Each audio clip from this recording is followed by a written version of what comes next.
Last time on Why We Dig. Lindisfarne's seen so little archaeological work compared with a lot of big early medieval monasteries. We weren't really sure quite what was going on. We knew we had a big circular feature. We just don't know what it is.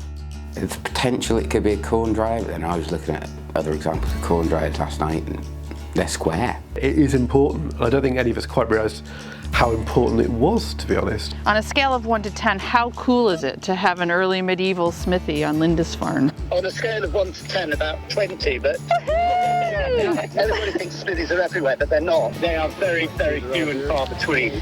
Keep on digging. The trowel shall reveal all.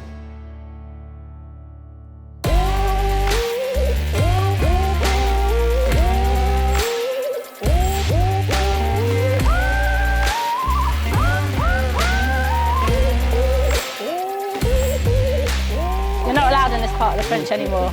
Look at his little face. Because this is my best side.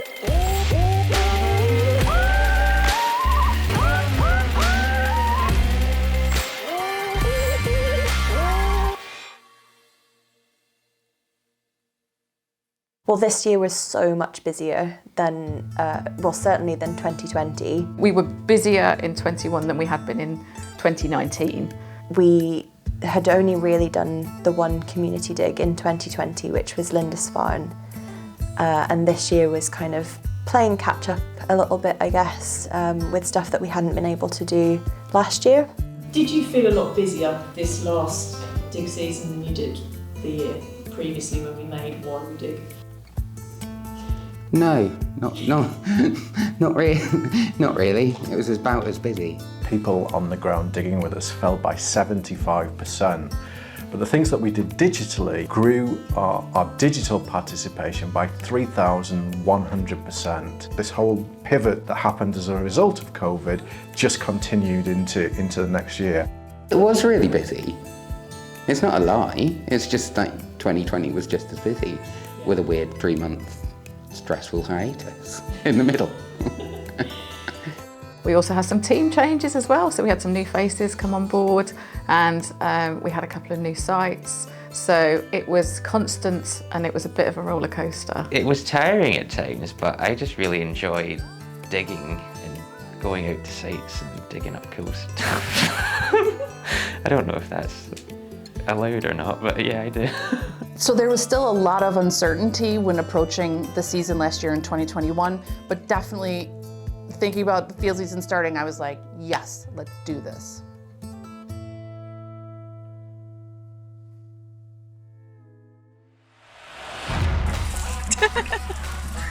We're going up to site.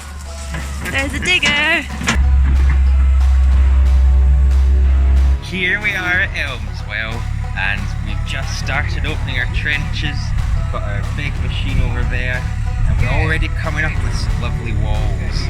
The Romans arrived in these regions quite late, and we don't know much about the first decades of their presence in this region. East Yorkshire is actually my secret favourite dig, even though I never really used to like the Romans. This is the site that's actually made me think the Romans are really interesting. It is one of the earliest Roman sites we know about north of the Humber. When the Romans crossed the Humber, and the first thing they did, they would have set up their forts and their settlements and places at York. But then what happened next?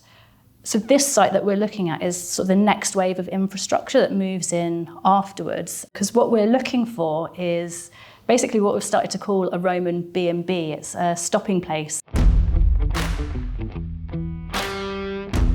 We've got a big pit that Kim and Charles have been digging over the last few days. Pit. A blob coming around here and a blob coming around there. Define those pits, record that pit, record this pit. This area, this whole area has been pitted and repitted and over and over and over again. Gone overboard with the bits. Well, I mean, I was only excavating what was there, so in a way the Romans went overboard with the pits and I just had the genuinely really fun job of trying to figure out what on earth was going on there. This pit, Yeah. which is actually a series of three pits. 2 pits. 2 in a small one. Two and whatever that is on the end. Well, there's this one. No, that's 2. Do you think? You can't? I know you can't see the difference in the section, but I think, because this is Have you real, that's not fill. When you recorded it, did you record a 3rd pit? No. Nah, I can't tell.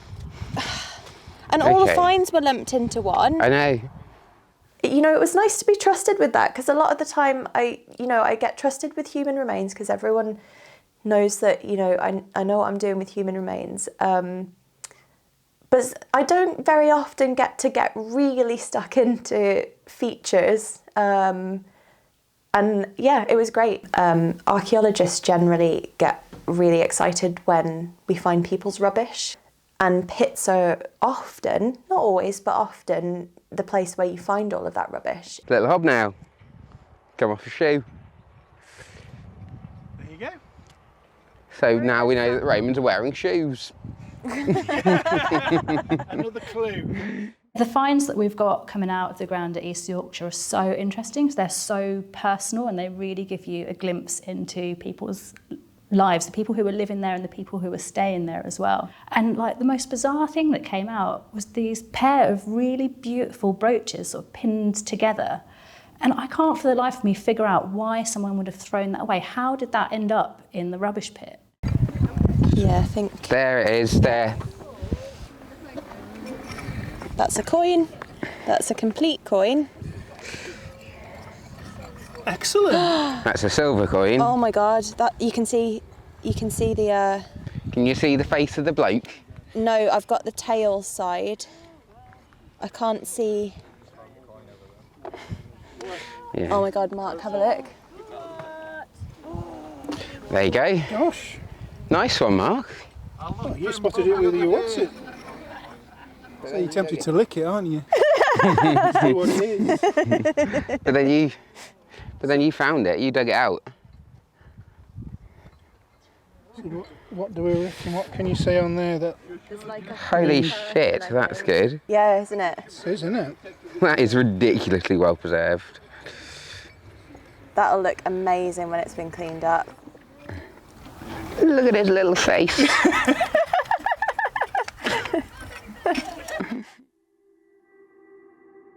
It was actually the dig where I finished everything in the finds room. We managed to get everything clean, everything packed away, everything catalogued and sorted and weighed. So we decided to go to site and see what they were doing. Then we heard Ben shout on the other side of the trench. Nah. A neonate. Postal. We found a neonatal burial, which was very sad because, again, it's a burial of a newborn child. But it just came at the worst possible moment. We're not going home tonight. You guys, we've got about an hour and a half of daylight left. An hour and a half of daylight. Yeah. I've always got wooden tools right here for this exact purpose. Once we discover it or we uncover it, we need to lift it all. We can't just leave half of it in. So that was quite an adventure, and obviously that left us with much more then to process at Lindisfarne because there was no time anymore. I think we left the site at like 9:30, so the moon was rising. That was a lovely surprise, and I think we were on site till, gone 9 that night. So it was a bit of a spanner in the works. It's a bit later than expected, but yeah.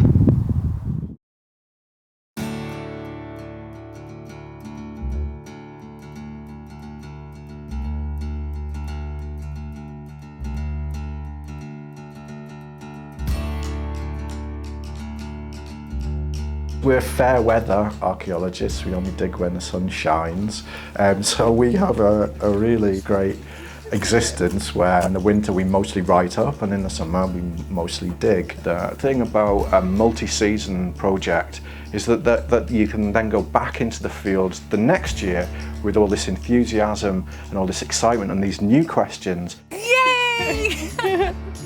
You know, it's a really exciting story, and you're going to meet the rest of the team who have been off doing different digs around the country back on site and make the most awesome archaeological discoveries together at the end of the season. It's always something to look forward to.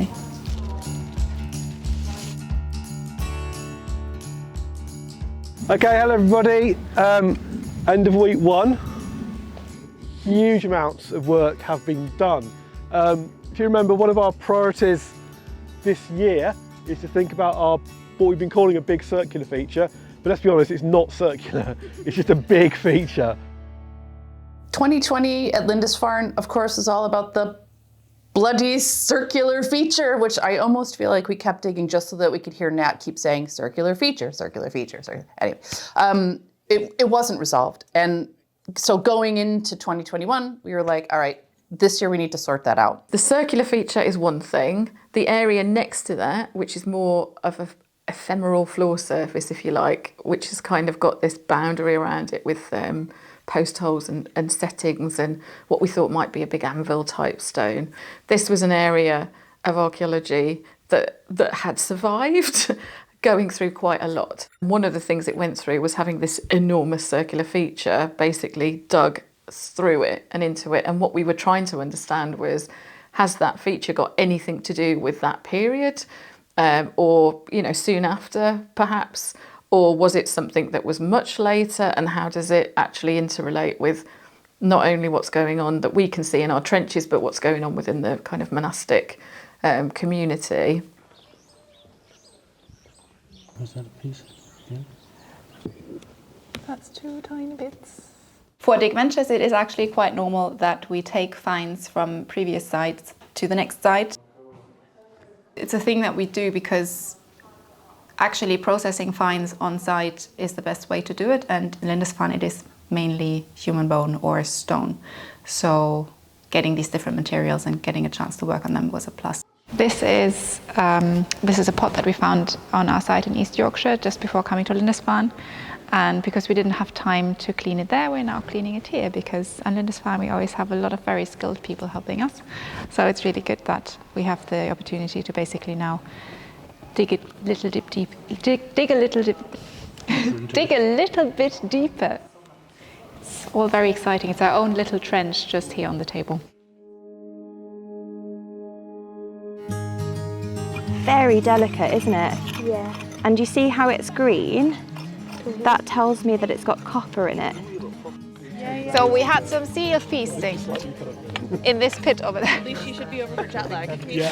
Of course, we've been working effectively 2 sides of a trench, what we call Trench 2, an east side and a west side. There have been various very confusing things on the east side, which we'd almost just passed off as much later, one of which was this whacking grey wall.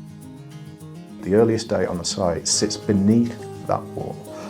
I think there was a lot of debate as to whether this side of the trench was worth the time and effort to re-excavate it every year, because we knew it was a cemetery, we were just getting cemetery. But this year, oh my goodness, look, it's an edge, which is very exciting. The east side did make a play for dominance, and let's not forget that that's where also our gaming piece came from as well. This is a particularly interesting bit though, because of all the burning that's in it. So Annie's been collecting the samples from it of these like kind of large bits of burnt wood. So that's quite good, not only for dating but also species identification. And that's butting up right against these stones, which have rubble on the inside, which has lots of debate as to what that could be. We don't know yet. I think most likely a burial, but there's hope that it could be something more interesting. Could be a footpath. Could be. So perhaps, this is what we're going to see as we, as we continue to excavate. That really, that's the bit that gets most exciting again.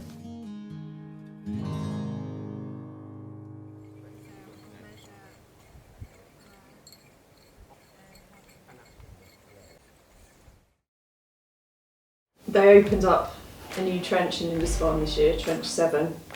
Tell me about that. Yeah, Trench 7. I almost forgot about Trench 7 again. Trench 7 was a challenge. Welcome to Trench 7. We did not, I mean, we should have kind of expected it.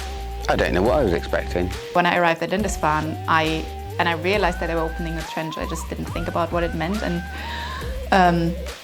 it was a lot. It was quite daunting.